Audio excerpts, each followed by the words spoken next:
Perkembangan digitalisasi tentunya menghadirkan berbagai media-media baru seperti salah satunya podcast. Dan kali ini kita bertemu lagi di podcast Kabar Tuntas bersama saya Aris Indarti, dan tentunya saya tidak sendiri di sini karena saya sudah kehadiran narasumber saya, ada Kak Samsul dari Badan Pendapatan Daerah Kabupaten Penajam Pasir Utara. Jauh-jauh datang ke Samarinda ya. Tentunya di sini untuk belajar tentang dunia digitalisasi dan juga podcast. Karena memang tujuannya di sini adalah mereka hadir dan memilih media info satu ini adalah Diklat Podcast Penajam Pasir Utara. Gimana? Ini pertama kalinya ke Samarinda atau memang sudah sering kali? Sudah sering ke Samarinda. Sudah sering ke Samarinda. Tapi kalau untuk belajar konten digitalisasi dan juga podcast, baru pertama kali. Hal baru untuk kami semua di Badan Pendapatan Daerah seperti itu. Kenapa sih ini inovasi baru kan pastinya ya? Kenapa tujuannya untuk belajar digitalisasi dan juga podcast untuk Badan Pendapatan Daerah di PPU? Yang pertama kami dituntut di kantor kami sendiri untuk melakukan digitalisasi. Jadi secara garis besarnya kami harus ngikutin perkembangan zaman.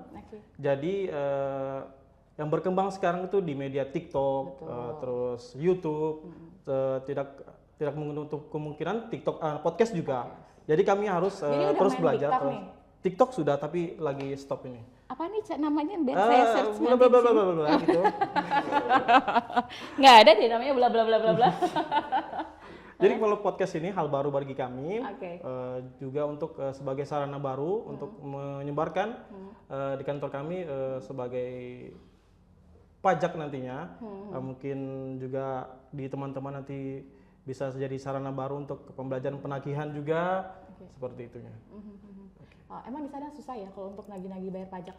Nagihnya cukup mudah sih sebenarnya, cuma wajib pajaknya yang rada susah. Wajib pajaknya yang rada susah. Kenapa tuh?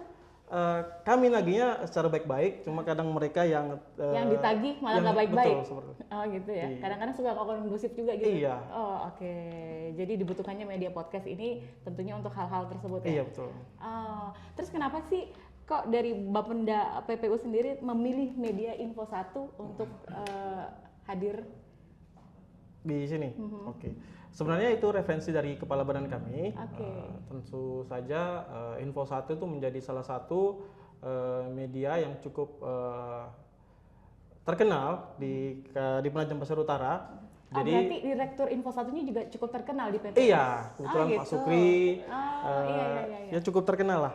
Jadi sudah melanglang buana sampai ke sana ya? Jadi Pak Kaban kami memutuskan untuk ke sini dan kami juga berminat untuk melakukan perkembangan pelatihan seperti itu. Jadi ini hal baru seperti untuk kami. Jadi kami harus terus belajar dan semoga tidak stagnan di sini aja. Harus tetap berlanjut. Ilmu yang kami dapat harus kami terapkan di Penajam Pasir Utara. Tapi apakah langsung setelah nanti selesai dari diklat ini kembali ke PPU itu langsung diaplikasikan gitu di sana? Kemungkinan kami akan bentuk tim dulu. Tim dulu bagaimana setelah kami dapat ilmu dari sini, apa sih bagusnya tindak lanjut kita dari sana. Jadi apa yang harus kita lakukan? Mungkin kita harus buat konten langsung atau kita menyiapkan apa dulu, seperti itu. Jadi kita harus konsultasi juga sama pimpinan, baiknya itu seperti apa nantinya.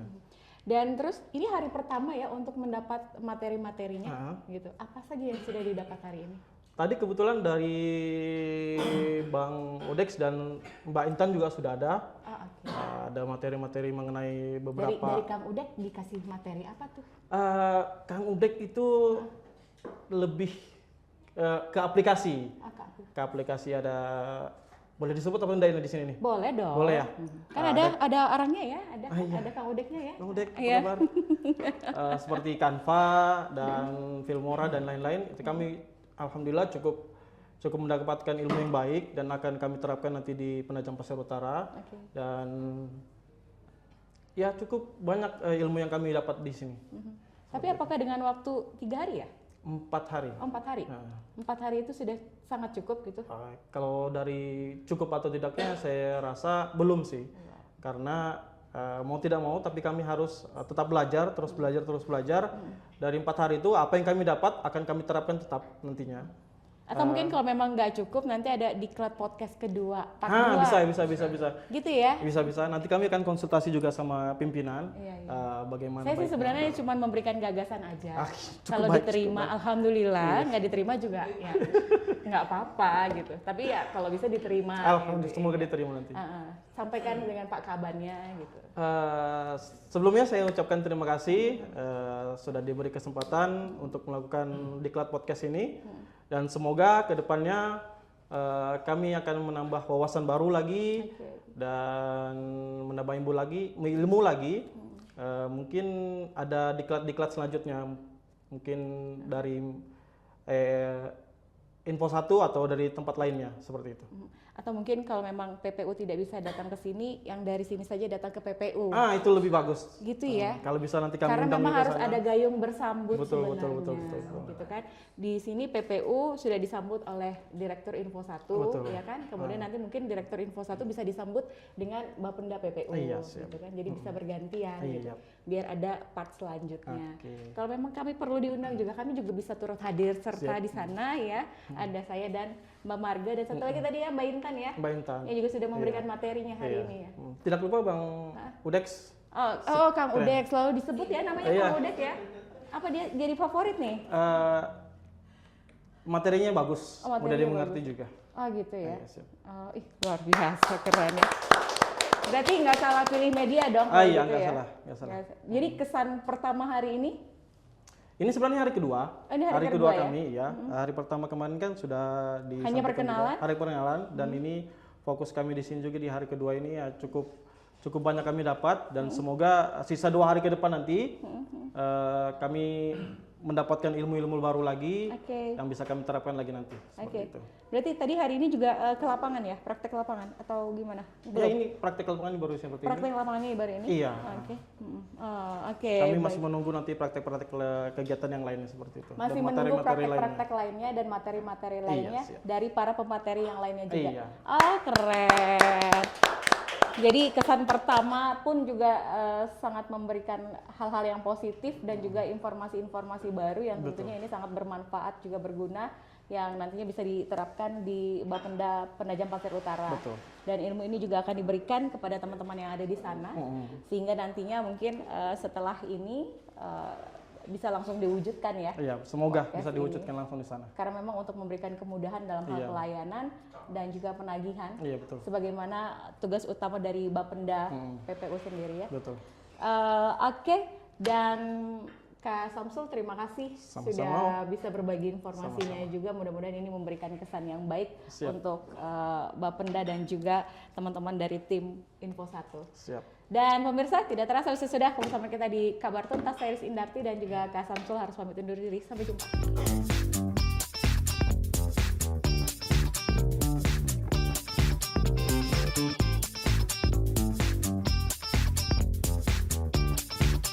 Assalamualaikum warahmatullahi wabarakatuh. Istiak Kabar Taka, warga Penajam Pasir Utara. Kembali lagi bersama saya Samsul di Kabar Tuntas di hari Rabu. Jangan lupa kalian harus subscribe channel ini untuk membangun dan memberi ide-ide baru untuk kami dan semoga kami menjadi pelopor untuk menjadi podcaster di Penajam Pasir Utara seperti itu. Tidak lupa hari ini saya bersama narasumber Mbak dengan siapa? Lilis. Mbak Lilis. Tadi belum kenalan dulu ya? Sudah seharusnya tadi ya. Harusnya saya iya. lupa. Lupa nama ya. Saya pangling soalnya. Iya. Tak kenal maka tak sayang. Saya lebih suka tak kenal. Lebih suka tak kenal kenapa? Iya, saya sudah sayang soalnya. Aduh. Bahaya. Kalau sudah sayang takutnya nanti kayak tadi bangun rumah. Kang Udek. Kang Udek. Ya, Kang Udek yang bangun rumah tuh. Oke, mungkin langsung saja dengan Mbak Lis. Langsung apa nih? Langsung ke pelaminan atau langsung lamaran? Bisa juga. Saya langsung to the point aja. To the point? Yaudah to the point, 3 kamera disaksikan dengan teman-temannya dari Penajam Pasir Utara. Mbak Lis ini sudah berapa lama terjun sebagai jurnalis? Terutama lebih penyiar ya. Penyiar ya? Di penyiar udah 15 tahun. 15 tahun? Dari tahun 2009. Sampai dengan 2024. Kalau bergabung di Info 1 itu sudah berapa lama? Kalau bergabung dengan tim Info 1 itu tahun lalu, tepatnya di bulan Oktober. Akhir tahun 2023. Gitu. Jadi hampir 1 tahun lah ya. Hampir 1 sudah tahun berjalan di sini di MSI Group. Oke. Kesan-kesan yang didapat selama menjadi jurnalis tadi ya, itu apa aja? Selama jadi penyiar ya? Penyiar, oke. Selama jadi penyiar, kesannya banyak banget. Ada yang seneng, ada juga yang nggak senengnya. Ini mau yang mana dulu nih? Bebas yang mana aja. Yang mau senangnya dulu kalau nggak salah. Yang senangnya bisa ketemu sama Kak Samsul malam ini.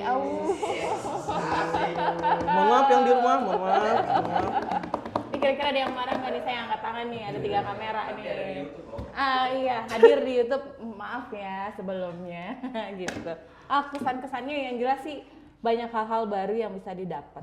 Terus banyak itu bisa menambah wawasan juga ya. Karena memang awalnya waktu jadi penyiar itu tuh masih semester 3 ke 4. Waktu itu masih kuliah. Dan terus habis itu ditawarin sama dosen untuk ngelamar jadi penyiar. Awalnya pikir-pikir dulu nih diterima apa enggak ya, karena memang kan Sekalimantan Timur. Kalimantan Timur. Waktu itu kan belum ada Kaltara. Jadi pesertanya banyak banget tuh. Gitu. Alhamdulillah sih diterima dari 150 orang pelamar. Jadi yang diterima hanya 10 penyiar. Dan yang paling berkesan buat saya pada saat itu, saya pernah siaran langsung peresmian PT Pupuk Kaltim di Bontang yang memang pada saat itu dihadiri juga dengan Presiden Republik Indonesia Bapak Joko Widodo, dan beberapa kali juga acara-acara nasional itu saya sempat siaran langsung. Terus selama bergabung saya di MSI atau di Info 1 ini di bawah pimpinannya Pak Sukri, itu juga banyak pengalaman-pengalaman baru yang baru bergabung. Saya baru bergabung aja tuh udah diajak nge-MC ke luar Kalimantan ya, di Jakarta waktu itu acara GMSI World. Dan kebetulan di sana saya diminta untuk membawakan acaranya di sana. Yang hadir pun juga Dewan Pers ya, Om ya. Dewan Pers dan juga Wakil Menteri Kominfo. Memang hal-hal yang luar biasa itu udah, alhamdulillah udah saya jalankan, saya terima, dan itu satu penghargaan atau juga apresiasi lah ya buat hidup saya. Yang nggak enaknya itu adalah apa ya? Yang nggak enaknya ini kalau kita syuting, ini TVRI ya, kalau misalkan kita syuting itu, ya memang kalau jadi seorang penyiar ataupun juga reporter, kita memang harus rela-relain atau bela-belain panas-panasan. Ya mungkin yang pasti tadinya ya mungkin tadinya kita saat ada kegiatan di outdoor ya. Betul. Kita harus tahan banting sebenarnya. Tahan banting, kita harus kuat mental dalam menghadapi segala situasi yang ada di lapangan. Mau bagaimanapun cuacanya atau kondisinya, ya kita tetap harus siap tempur di sana. Itu sih. Tapi hal-hal itu yang mengajarkan kita untuk bisa menjadi di posisi seperti sekarang, gitu. Alhamdulillah. Iya. Di MSI sendiri kan, bagaimana sosok Pak Sukri ini di mata Mbak Lis itu seperti itu? Jujur-jujuran aja gitu loh ya, jujur-jujuran ya. Jujur-jujuran. Iya, jujur-jujuran. Kita bahas Pak Sukri nih. Iya. Kita anggap nggak ada orangnya di sini ya. Kita anggap nggak ada orangnya ya. Ini kabar tuntas atau iya. Kabar tuntas apa kabar Sukri nih? Om Sukri. Iya. Jadi sosok Om Sukri itu selama aku bergabung di sini ya, itu sebenarnya dia itu adalah orang yang kerja dulu, cari pengalaman dulu, hal-hal lainnya belakangan. Maksudnya seperti apa itu? Kerja dulu? Pokoknya kita tuh harus loyalitas terhadap pekerjaan. Oke. Gitu. Loyalitas tanpa batas. Itu yang harus yang diajarkan oleh sosok Bang Sukri atau Om Sukri ya. Aku manggilnya biasanya Om Sukri sih. Panggilnya Om ya? Iya Om. Tapi bukan Om senang Om nambah ya. Oh beneran nih, karena dulu tetangga. Terus hal apa yang membuat Mbak Lis ini bisa sampai terjun langsung jadi penyiar? Yang membuat Mbak Lis ini tertarik dengan dunia presenter, penyiaran gitu ya. Satu, dulu aku waktu kuliah memang sebelum aku tes penyiar ya, aku tuh senang ngelihat penyiar-penyiar berita tuh di RCTI, SCTV dulu ya. Terus setelah itu tuh aku ambil koran, aku coba-coba aja gitu kan, seolah-olah aku juga penyiar berita. Aku baca koran terus aku di depan kaca yang panjang gitu, karena kebetulan kamar aku kan kacanya panjang gitu ya. Oh iya, maklum lah perempuan kan. Iya, memang harus dandan, kan? Iya harus detail ya dari betul. atas sampai bawah kan gitu ya. So aku baca deh berita gitu, kayaknya keren ya kalau jadi penyiar berita gitu. Nggak taunya ada kesempatan aku ditawarin untuk jadi penyiar. Langsung. Ya coba-coba aja gitu kan. Dan alhamdulillah keterima. Alhamdulillah keterima. Dari, aku tadinya dari berapa orang tadi? 150-an lebih pokoknya. Sampai 10 ya. Yang diterima akhirnya 10, dan di angkatan aku 2009 yang masih bertahan sampai dengan sekarang tuh hanya 4 orang sisa. Kita kasih aplaus dulu. Lebihnya para penyiar baru semua ya gitu. Sahabat Kabar Tuntas, cukup menarik narasumber kita malam ini. Iya. Terima kasih telah menonton Kabar Tuntas, dan tidak bosan-bosan saya menyampaikan jangan lupa subscribe dan tonton Kabar Tuntas di hari Rabu bersama kami, host-host yang ganteng dan cantik-cantik di sini nantinya. Dan terima kasih. Assalamualaikum warahmatullahi wabarakatuh. Salam.